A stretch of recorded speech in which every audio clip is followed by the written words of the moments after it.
One of the wonderful, rich things about being part of St. John's Cathedral is the diversity of our community.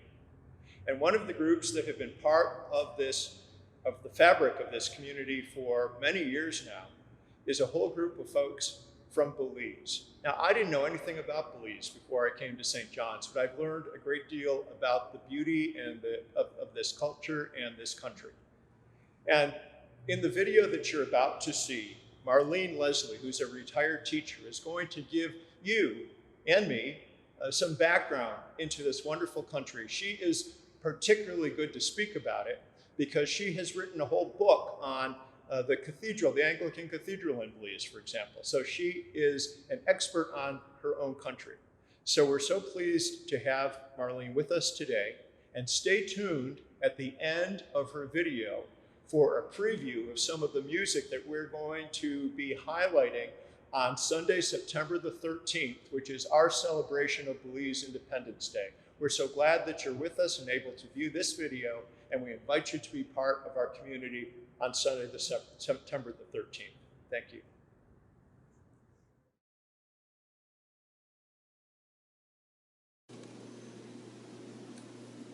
Good morning. I have the task of relating a very short history of Belize. Many years ago, when Belize was known as British Honduras, a foreign guest was overheard saying it was at the end of the world.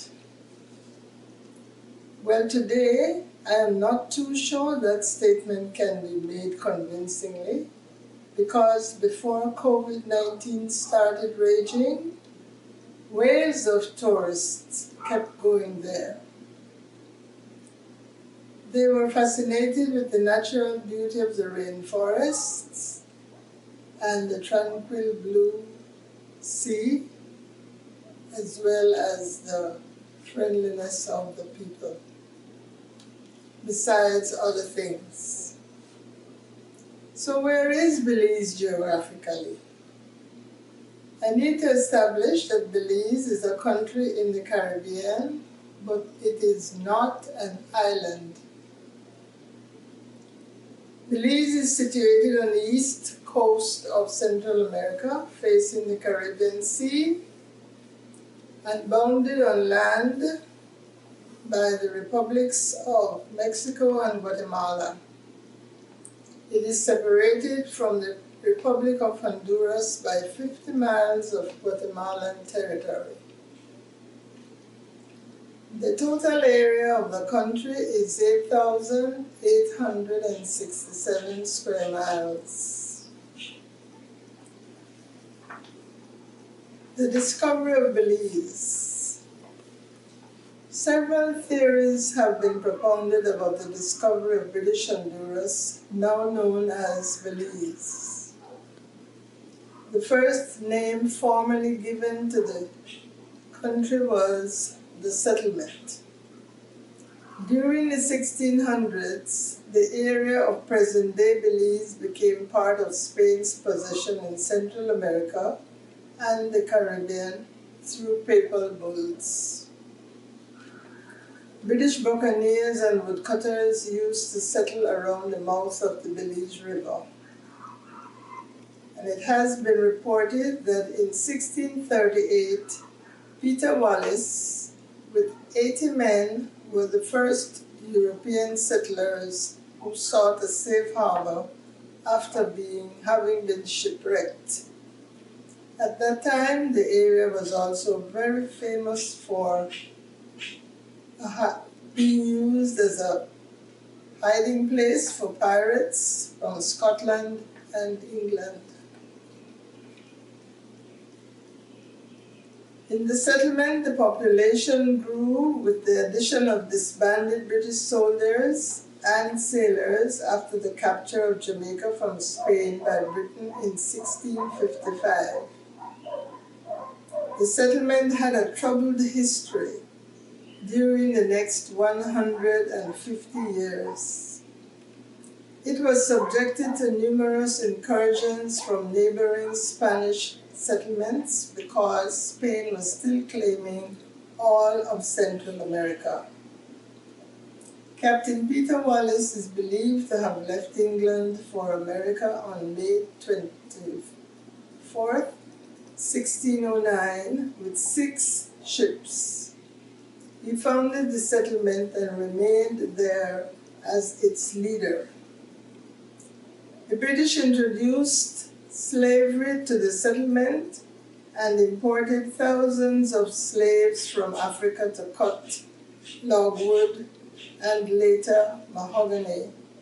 During that period, logwood was used for making dye.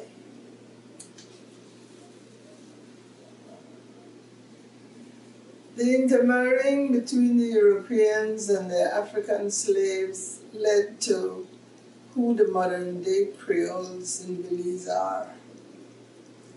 The Treaty of Versailles in 1783 affirmed the boundaries set by the Treaty of Paris to cut logwood and later extended by the Convention of London in 1786. But Spanish incursions to defend its rights over territory continued until victory was won by the settlers in the Battle of St. George's Key on September 10, 1798. After that victory, the settlement was augmented, and in 1871, British Honduras was formally declared a British colony. The history of modern Belize shows that settlers governed themselves under a system of basic democracy, formally called the public meeting. A set of regulations referred to as Burnaby's Code was formalized in 1765, and that code of law, with some modifications, continued until 1840, when an executive council was created. In 1853, the public meeting was replaced by the Legislative Assembly, partly elected and controlled by landowners with British superintendents in charge. The arrangement was instituted at the request of the settlers. When the settlement became a colony in 1871, the superintendent was replaced by the lieutenant governor under the governor of Jamaica. The administrative connection with Jamaica was severed in 1884 when the title of lieutenant governor was changed and a governor was appointed. Further constitutional advances came in 1954 with the introduction of universal adult suffrage. The ministerial system was adopted in 1961 and led to self-government in 1964. The country's name was changed on June 1, 1973 from British Honduras to Belize. Independence was achieved on September 21st, 1981, and a new constitution was introduced. Slavery in Belize is introduced as a particular period of our national history. It existed in Belize from the initial settlements of the Baymen until emancipation in 1833. The slaves were imported from the West Indian Islands. Because slavery existed over such a long period of time, the institution has had a great influence in forming the social and cultural attitudes of the country. It is only through knowledge of history that we can understand these influences and how they affect our lives. Frequently made statements suggest that there was a difference between slavery as it existed in Belize when compared with that in the plantation colonies of the British West Indies. The most obvious reason that slavery in Belize differed from the rest of the West Indies was that the settlement did not have a plantation economy. Whites, coloreds, and blacks were slave owners. One writer states that the baymen owned slaves, and slaves worked side by side, cutting the logwood in the dry weather and floating the logs in bundles down the creeks during the rainy season.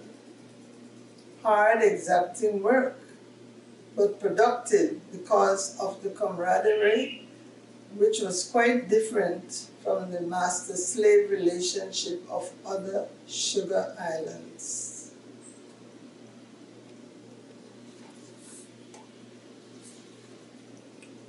There were slave uprisings in Belize settlement in 1773, and about 6 white masters were killed.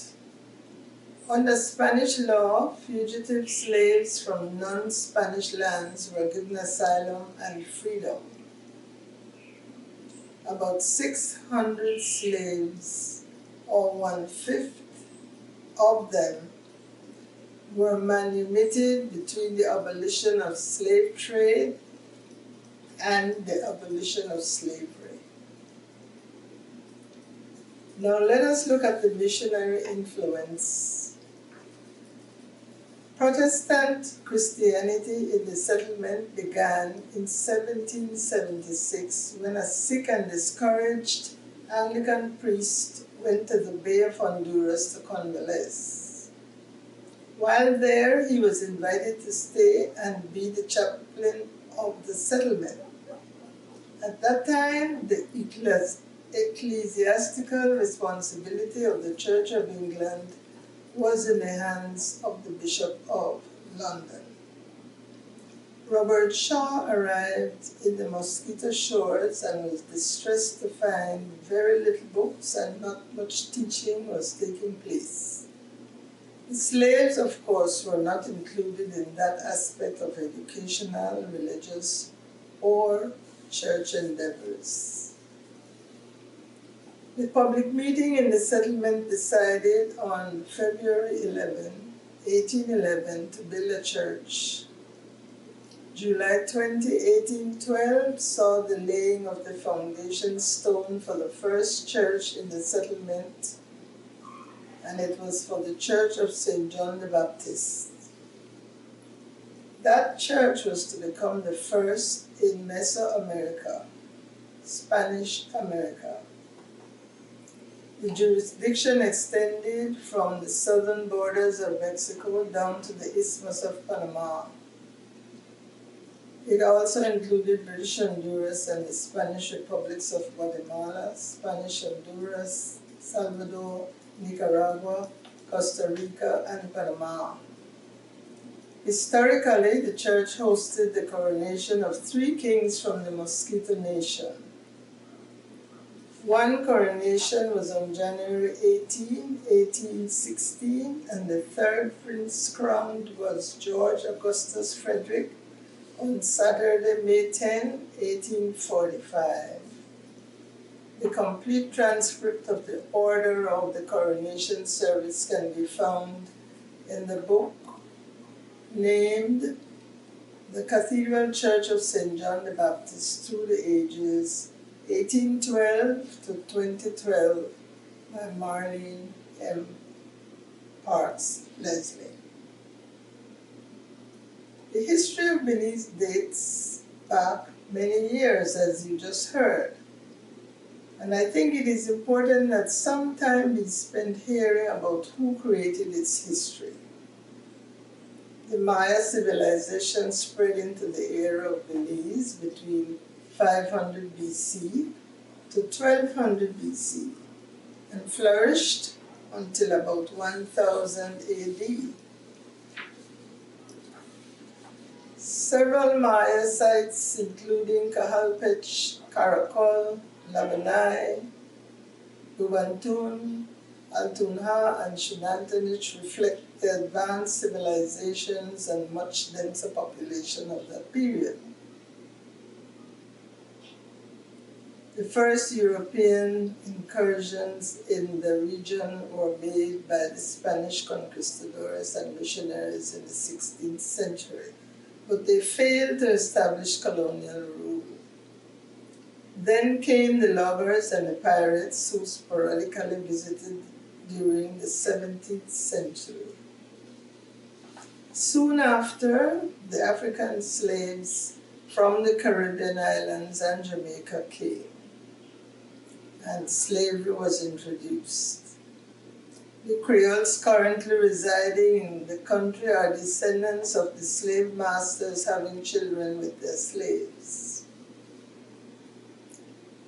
At the same time, the settlement was grappling with the ramifications of the end of slavery. A new ethnic group, the Garifuna, appeared, and they were descendants of the Caribs of the Lesser Antilles and the Africans who had escaped from slavery. They arrived in Belize around 1802 and settled in the Stan Creek area. Today, the list of main ethnicities residing in Belize is quite long. There are mestizos, East Indians, Syrian Lebanese, East Asians, Chinese, Taiwanese, Korean, and Mennonites, Central Americans, North Americans, and Europeans. It is frequently said that Belize is a melting pot of cultures, as it is a multi-ethnic state. And finally, we want to talk about the Guatemalan dispute. British Honduras faced two obstacles to independence, and they were, first, the British reluctance until the early 1960s to allow citizens to govern themselves, and the second, Guatemala's long-standing claim to the entire territory.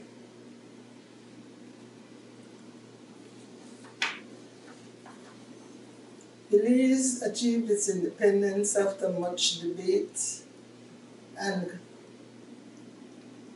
back and forth in terms of the legalities, all at the United Nations. A proposal called the Heads of Agreement was initiated on 11 November 1981. Independence came to Belize without the parties reaching an agreement with Guatemala. And the dispute has taken different paths, but today there still is no settlement. The dispute also has reached currently being tabled at the International Court of Justice. It is hoped that the final decision will be that Guatemala decides to give up its claim or relinquish its claim to Belize. And finally, Belizeans feel the need to celebrate the two important dates during the months of September and in some cases, beginning from August each year. They celebrate the victory over the Spaniards on September 10, 1798, and Belize's independence on September 21st, 1981. They express their jubilation in numerous forms, be it through church worship, citizenship awards, poetry and song competitions, parties, street carnivals, and feasting. I thank you. All right, the last song, right?